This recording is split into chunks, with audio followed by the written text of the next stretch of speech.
आज हम एक ऐसी खूबसूरत हीरोइन के बारे में बात करने वाले हैं जो फिल्मों में आते ही टहलका मचा दिया था। ऐसी हीरोइन जिसके सामने ड्रीम गर्ल हेमा मालिनी भी पानी मांगती नजर आई। बॉलीवुड की ऐसी हीरोइन जिसके लिए हीरो के अलावा विलेन भी शादी करने के लिए मर रहे थे। और ऐसी क्या मजबूरी हो गई थी इस हीरोइन को कि डायरेक्टर और प्रोड्यूसर के साथ में रात बिताने तक की खबरें आने लगी थीं। और क्या हुआ था कि इस हीरोइन की लाश को ठेले पर ले जाकर ऐसी ही फेंक दिया था श्मशान घाट में। जी हाँ दोस्तों, हम बात कर रहे हैं बॉलीवुड की खूबसूरत एक्ट्रेस विमी के बारे में। सन 1943 की जनवरी में पंजाब के जालंधर में एक सिख फैमिली में पैदा होने वाली विमी का असली नाम विमलेश वाधवान था। इनके माता पिता टीचर्स थे और पुराने ख्यालों वाले और सादगी पसंद थे। फिल्में तो छोड़िए, वो लड़कियों के वेस्टर्न ड्रेसेस पहनने और मेकअप करने तक के खिलाफ थे। लेकिन उनके ठीक उलट विमी एक आजाद ख्याल वाली लड़की थी। एक दफा बचपन में विमी ने खेल खेल में अपने बाल कैंची से काट लिए थे। इस बात पर विमी की मां ने उनकी पिटाई कर दी थी। वक्त गुजरा और विमी के माता पिता मुंबई शिफ्ट हो गए। मुंबई के सोफिया कॉलेज से विमी ने अपना ग्रेजुएशन कंप्लीट किया। पढ़ाई के दौरान ही विमी ऑल इंडिया रेडियो में कई प्रोग्राम में भी हिस्सा लिया करती थी। इसी दौरान विमी की मुलाकात शिव अग्रवाल से हुई, जो कि कलकत्ता के एक बड़े मारवाड़ी बिजनेस परिवार से थे। विमी ने उनसे शादी कर ली। विमी के माता पिता इस शादी के एकदम खिलाफ थे, लिहाजा उन्होंने विमी से अपना रिश्ता खत्म कर लिया। शादी के बाद विमी अपने पति के साथ कलकत्ता आ गई और उनको एक बेटा पैदा हुआ जिसका नाम रखा गया रजनीश। विमी के पति शिव अग्रवाल अमीर थे। ससुराल में विमी ऐशो आराम वाली जिंदगी गुजार रही थी। महंगे कपड़ों और आलीशान लाइफस्टाइल के बिना विमी का कोई भी दिन नहीं गुजरता था। उस दौर में गोल्फ और बिलियर्ड खेलना केवल अमीर लोगों को ही नसीब होता था। विमी की किस्मत ने भी उन्हें यह सब तजुर्बा हासिल करने का मौका दिया। अक्सर विमी अपने पति के साथ बड़े लोगों की पार्टियों में भी शुमार हुआ करती थी। ऐसी ही एक पार्टी ने ही विमी की किस्मत बदल कर रख दी थी। कलकत्ता के ग्रैंड होटल में ऐसी ही एक पार्टी थी। उस पार्टी में शहर के बस कुछ अमीर लोग ही शुमार हुए थे। इसी पार्टी में शिरकत करने आए थे उस दौर के एक बड़े म्यूजिशियन रवि। पार्टी में किसी ने रवि को बताया कि विमी काफी अच्छा गाती हैं। रवि, जो कि उम्दा म्यूजिशियन के अलावा एक बढ़िया सिंगर भी थे, उन्होंने विमी से सॉन्ग सुनाने की फरमाइश की।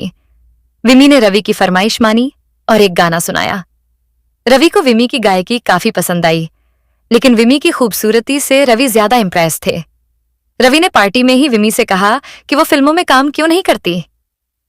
विमी ने हंसते हुए जवाब दिया, मैं 2 बच्चे की मां ठहरी, मुझे भला कौन फिल्मों में काम देगा। रवि ने विमी और उनके पति शिव से कहा, मेरे बेटे के जन्मदिन की पार्टी है तो आप दोनों को मुंबई जरूर आना होगा। शिव अग्रवाल ने रवि का वो न्योता कबूल कर लिया और कुछ ही दिनों बाद विमी और शिव अग्रवाल मुंबई पहुंच गए। रवि ने अपने बेटे के बर्थडे की एक छोटी सी पार्टी रखी और इस पार्टी के मेन बॉलीवुड के कुछ ही लोग शुमार हुए। इस पार्टी का केवल एक ही मकसद था, विमी को बी.आर. चोपड़ा से मिलाना, जो कि इस पार्टी में शुमार होने वाले थे। और उन्हीं दिनों वो अपनी नई फिल्म हमराज के लिए एक नई हीरोइन की तलाश में भी थे। दरअसल हमराज फिल्म में हीरोइन को फिल्म के बीच में ही मर जाना था, लेकिन उस दौर की सभी बड़ी हीरोइनों जैसे नंदा, माला सिन्हा और आशा पारीख ने ये फिल्म करने से साफ इनकार कर दिया था। इसलिए बी.आर. चोपड़ा हमराज के लिए किसी नए चेहरे की तलाश में थे। पार्टी में रवि ने विमी और उनके पति शिव अग्रवाल बी.आर. चोपड़ा से मिलवाया, लेकिन बी.आर. चोपड़ा ने विमी या उनके पति से फिल्म के बारे में कोई भी बात नहीं की। पार्टी खत्म हुई और बी.आर. चोपड़ा चले गए। विमी और उनके पति को लगा कि शायद बी.आर. चोपड़ा को विमी को फिल्म में लेने में कोई दिलचस्पी नहीं है। अगले दिन जब रवि बी.आर. चोपड़ा मिलने उनके ऑफिस पहुंचे तो उन्होंने खुद ही विमी का जिक्र रवि से किया और विमी को अपनी फिल्म हमराज में लेने की बात कही। रवि ने विमी और उनके पति शिव को बताया कि बी.आर. चोपड़ा विमी को अपनी फिल्म में लेना चाहते हैं। विमी ने रवि से कुछ दिन सोचकर जवाब देने को कहा। एक इंटरव्यू में विमी ने बताया था कि रवि के जाने के बाद मैंने खुद से कई दफा ये सवाल किया था कि क्यों नहीं, आखिर क्या बुराई है फिल्मों में काम करने में। 3 हफ्तों में कई दफा मैंने खुद से यही सवाल किया। मेरे पास ना कहने की कोई वजह नहीं थी। इतने बड़े फैसले में विमी ने अपने परिवार के लोगों से सपोर्ट की भी उम्मीद की थी, लेकिन उनके पति शिव को छोड़कर किसी ने भी साथ नहीं दिया। आखिरकार विमी ने रवि से कह दिया कि वो बी.आर. चोपड़ा की फिल्म में काम जरूर करेंगी। ये बात जब विमी की ससुराल वालों को मालूम चली तो जायदाद का थोड़ा सा हिस्सा देकर उन्होंने शिव अग्रवाल और विमी से अपने रिश्ते खत्म कर लिए। विमी के मायके वाले तो पहले ही उनसे रिश्ता खत्म कर चुके थे, लेकिन विमी ने अपने कदम पीछे नहीं खींचे। वो तय कर चुकी थी कि अब फिल्में ही उनकी दुनिया है और एक्टिंग उनकी जिंदगी है। फिल्म हमराज की शूटिंग शुरू हो गई। चूंकि विमी को ट्रेंड एक्टर नहीं थी, सो उनके सीन्स शूट करने में बेहद दिक्कतें आई। सीन से पहले उनको काफी ज्यादा प्रैक्टिस कराई जाती थी। इसी दौरान उनके पति शिव अपनी टांग अड़ाने लगते थे। वो एक तरह से उनके सेक्रेटरी बन गए थे। जैसे तैसे फिल्म की शूटिंग पूरी हुई। पहली ही फिल्म में सुनील दत्त और राजकुमार जैसे बड़े स्टार्स के साथ काम करना, और वो भी BR फिल्म्स जैसे बड़े बैनर के साथ, ये बहुत बड़ी बात थी। फिल्म के रिलीज होने से पहले ही विमी मीडिया की सुर्खियों में आने लगी थी। विमी की खूबसूरती ने उस दौर के कई दूसरे डायरेक्टर्स प्रोड्यूसर्स को अट्रैक्ट किया। सब विमी को अपनी फिल्म में लेना चाहते थे और विमी को अच्छे पैसे ऑफर कर रहे थे। शिव अग्रवाल और विमी तो चाहते थे कि हर अच्छे ऑफर को लपक लिया जाए, लेकिन BR चोपड़ा के साथ विमी के कॉन्ट्रैक्ट के चलते वो ऐसा कर नहीं पा रहे थे। कॉन्ट्रैक्ट के मुताबिक विमी BR फिल्म्स के साथ 3 फिल्मों में काम करेंगी और उससे पहले किसी और फिल्म में काम नहीं करेंगी। सो शिव अग्रवाल और विमी ने इस कॉन्ट्रैक्ट से आजाद होने के लिए BR चोपड़ा को परेशान करना शुरू कर दिया। BR चोपड़ा ने कहा भी था कि मैं बता नहीं सकता कि आखिरी शेड्यूल तक विमी और उनके पति शिव ने मुझे कितना परेशान कर दिया था। एक किस्सा शेयर करते हुए BR चोपड़ा ने बताया कि एक बार 15 दिन की शूटिंग के लिए पूरी टीम को बाय एयर नैनीताल जाना था, लेकिन ऐन वक्त पर कलकत्ता से उन्हें विमी का टेलीग्राम मिला कि वो आउटडोर शूटिंग के लिए नहीं आ पाएंगी। ये सुनकर BR चोपड़ा को झटका लगा और वो फ्लाइट पकड़कर बंबई से कलकत्ता आ गए और विमी के बंगले पर पहुंच गए। यहां इनकी विमी और उनके पति से बात हुई और उन्होंने विमी को कॉन्ट्रैक्ट से आजाद कर दिया। BR चोपड़ा ने यह भी बताया था कि इसके बाद तो नैनीताल वाला शेड्यूल बिना किसी परेशानी के कंप्लीट हो गया। बाकी की शूटिंग भी आराम से पूरी हो गई। 1967 में हमराज रिलीज हो गई और इसने बॉक्स ऑफिस पर कामयाबी के नए रिकॉर्ड्स बना दिए। पहली ही फिल्म से विमी को वो स्टारडम मिल गया जिसे हासिल करने के लिए लोग सालों तक मेहनत करते हैं। विमी के दरवाजे पर डायरेक्टर्स की लाइन लग गई, लेकिन वो कहते हैं ना कि अचानक मिली कामयाबी का नशा झेलना हर किसी के बस की बात नहीं होती। विमी और उनके पति शिव साथ भी कुछ ऐसा ही हुआ था। विमी को एक से बढ़कर एक ऑफर्स मिल रहे थे। उनके पास हर दिन कितने ही प्रोड्यूसर्स आते और उनसे रिक्वेस्ट करते कि हमारी फिल्म में काम करें। इस सब से विमी के पैर जमीन से इतने ऊपर उठ गए कि उन्होंने एक फिल्म के बाद ही अपनी फीस 50,000 से बढ़ाकर सीधे 3 लाख रुपए कर दी, जबकि उस दौर की दूसरी स्थापित अभिनेत्रियों की फीस भी इतनी ही हुआ करती थी, जो कि सालों की मेहनत के बाद उन्हें मिल रही थी। हमराज की कामयाबी से मिली शोहरत का नशा विमी और उनके पति पर अच्छा खासा चढ़ गया था। अगले साल यानी 1968 में फिल्म फेयर मैगजीन के कवर पर भी विमी की तस्वीर छपी थी। कई दूसरी फिल्मी मैगजीन्स में भी कवर पर विमी की तस्वीर थी।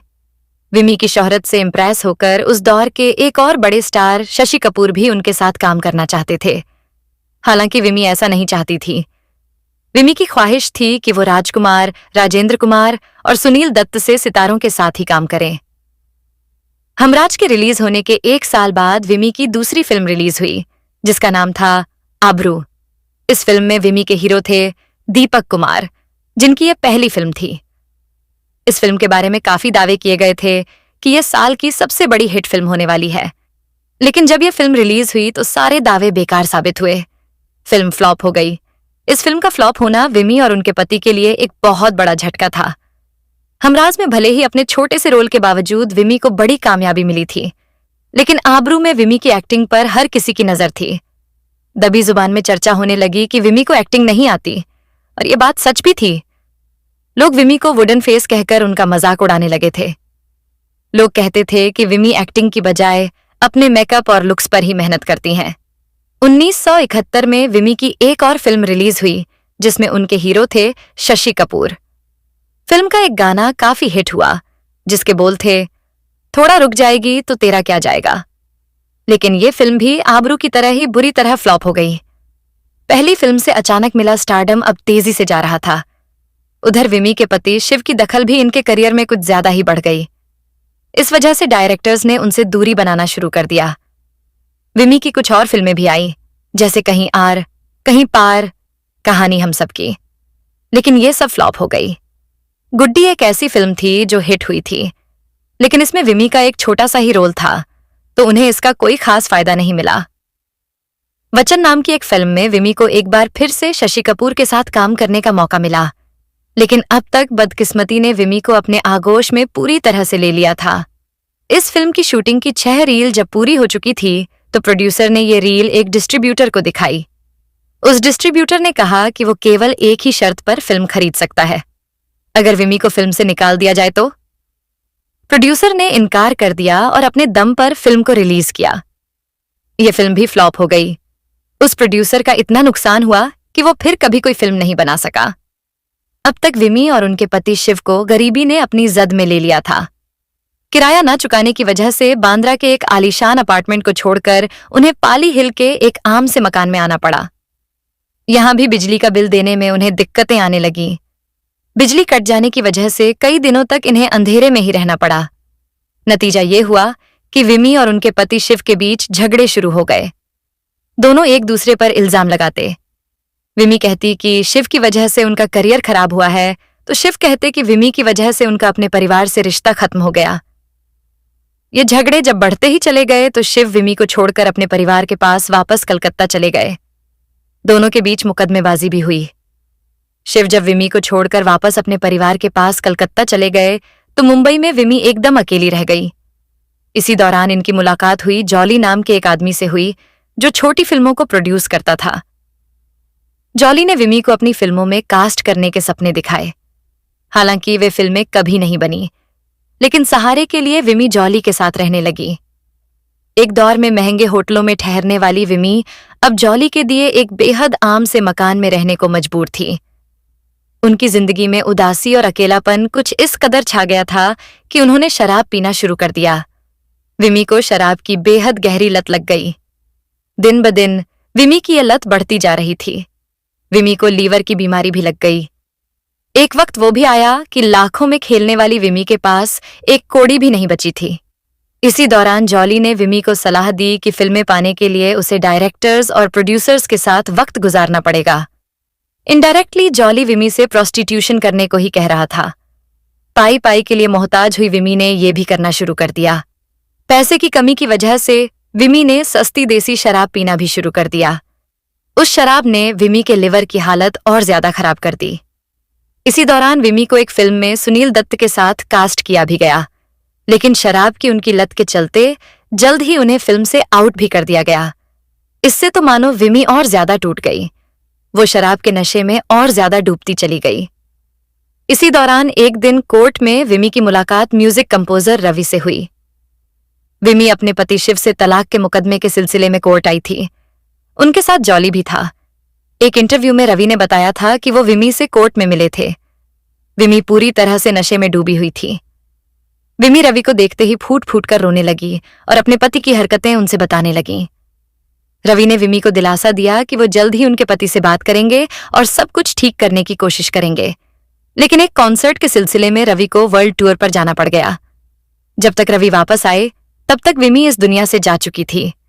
B.R. चोपड़ा ने भी एक इंटरव्यू में बताया था कि अपनी मौत से 1 हफ्ता पहले विमी उनसे मिलने आई थी।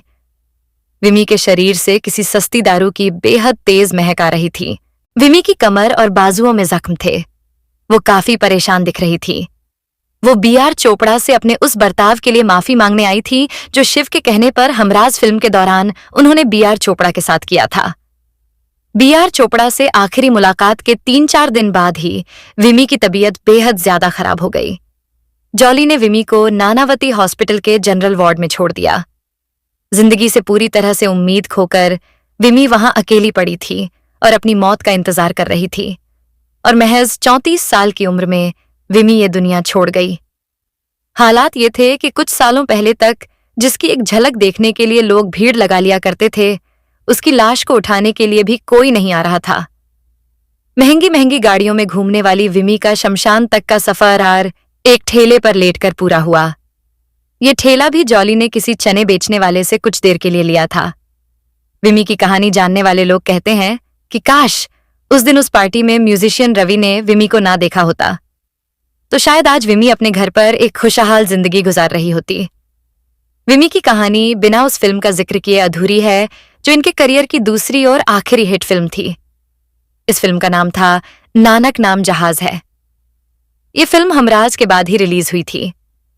ये एक पंजाबी फिल्म थी। ये फिल्म भी बड़ी हिट फिल्म रही थी।